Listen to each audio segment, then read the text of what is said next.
Salam, salam sehat Bapak Ibu yang dikasihi Tuhan. Kembali kita tiba dalam renungan harian hari ini edisi Jumat 11 Desember tahun 2020. Hari ini saya akan membawa kita dalam perenungan firman Tuhan dari kitab Habakuk pasal 3 ayat 2 sampai 6. Saya berharap Bapak Ibu sudah membaca kitab ini dalam ibadah malam yang sudah tersedia di dalam liturgi yang dibagikan kepada Bapak Ibu semua. Sebelum kita bersama-sama merenungkan firman Tuhan ini, marilah kita berdoa memohon pengasihan Tuhan. Tuhan Allah di surga, pada saat ini kami akan bersama-sama merenungkan firman-Mu. Tolonglah kami dengan kuasa Roh-Mu yang kudus, agar kami dimampukan untuk memahami firman-Mu. Amin. Habakuk pasal 3 ayat 2 sampai 6. Hari ini saya mengambil tema Immanuel, Allah menyertai kita. Tema ini saya angkat dalam rangka kita dapat memahami situasi saat ini di masa pandemi COVID-19, bahwa Allah tetap menyertai kita. Allah yang Immanuel, Allah menyertai kita. Nah, karena itu bagaimana Allah menyertai kita? Yang dapat kita pahami penyertaan Allah itu seperti apa? Maka perenungan firman Tuhan ini saya ajak untuk kita bersama-sama renungkan dalam dua bagian. Yang pertama adalah penyertaan Allah nyata dalam hidup kita. Penyertaan Allah yang dialami oleh bangsa Israel terjadi nyata dan begitu luar biasanya. Mereka boleh merasakan penyertaan Allah. Habakuk sudah mengatakan begitu luar biasa kuasa keajaiban Allah menyertai bangsa Israel pada dahulu kala.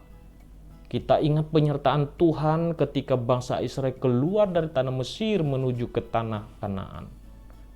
Tuhan menyertai mereka dengan luar biasa, dengan segala keajaiban, dengan segala kuasa.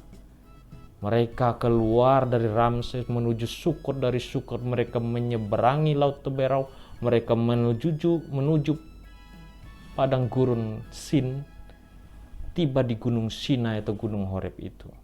Perjalanan dilanjutkan ke padang gurun Paran, ke padang gurun Sin, sehingga di Kades Barnea, mengirim 12 pengintai dari lembah Eskol. Mereka melihat keadaan tanah Kanaan, tapi karena ada banyak orang berpendapat begitu kuatnya orang di tanah Kanaan, mereka harus berputar ke arah Laut Teberau. Mereka menyeberangi ke arah orang Amori. Tapi Tuhan dengan kuasa mengalahkan raja-raja Amori, Raja Hesbon, Raja Sihon, semua dikalahkan oleh Tuhan. Dan kemudian mereka masuk ke Jericho, mengalahkan tempat-tempat di tanah Kanaan. Dan disitulah mereka melihat kuasa dan penyertaan Allah yang luar biasa. Karena itu dalam bagian pertama ini, penyertaan Allah nyata dalam hidup kita. Nyata karena Allah tetap bersama-sama dengan kita. Allah adalah Immanuel yang senantiasa menyertai kita. Bahkan rela untuk senantiasa berkorban bagi kita. Kita ingat tema kita bulan Desember ini adalah kasih yang berkorban, yaitu kasih Allah di dalam Yesus Kristus yang rela berkorban bagi kita. Filipi 2 yang mengatakan, yang walaupun dalam rupa Allah, tidak menganggap kesetaraannya dengan Allah itu sebagai milik yang harus dipertahankan, melainkan telah mengosongkan dirinya, mengambil rupa seorang hamba dan menjadi sama dengan manusia. Dan dalam keadaannya sebagai manusia, ia taat, ia merendahkan dirinya dan taat sampai mati, bahkan sampai mati di kayu salib. Kasih yang berkorban telah nyata bagi kita. Yesus Kristus telah berkorban bagi kita. Demikian kita meyakini bahwa penyertaan Allah tetap nyata dalam hidup kita meskipun pada masa pandemi COVID-19 ini. Yang kedua adalah milikilah pengharapan akan penyertaan Allah. Pengharapan memberikan kita kekuatan bahwa kita memiliki Allah yang luar biasa, yang begitu kuat dan berkuasa dalam kehidupan ini. Tetaplah memiliki pengharapan akan kasih karunia Allah. Tetaplah memiliki pengharapan bahwa Allah menyertai kita. Allah itu Immanuel, bersama-sama dengan kita, tidak pernah meninggalkan kita. Jika kita senantiasa memiliki pengharapan demikian, maka hidup kita adalah hidup yang penuh dengan pengharapan. Sampai akhir hidup kita, kita senantiasa memiliki pengharapan di dalam Kristus Yesus, Allah yang telah rela berkorban untuk kita.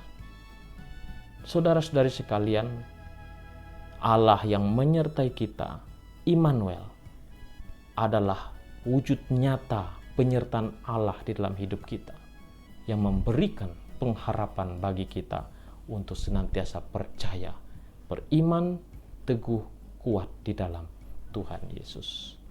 Tuhan memberkati kita semua. Amin. Mari kita berdoa. Allah di dalam Yesus Kristus, terima kasih telah berkorban bagi kami manusia yang berdosa ini. Terima kasih atas kasih-Mu sehingga kami dilayakkan untuk menjadi anak-anak Tuhan yang telah memiliki kerajaan surga, kehidupan yang kekal di dalam Yesus Kristus. Terima kasih Tuhan, biarlah firman-Mu senantiasa menguatkan dan meneguhkan kami dalam kehidupan kami setiap hari. Dalam Yesus Kristus kami berdoa. Amin. Demikian perenungan firman Tuhan untuk kita semua hari ini. Salam.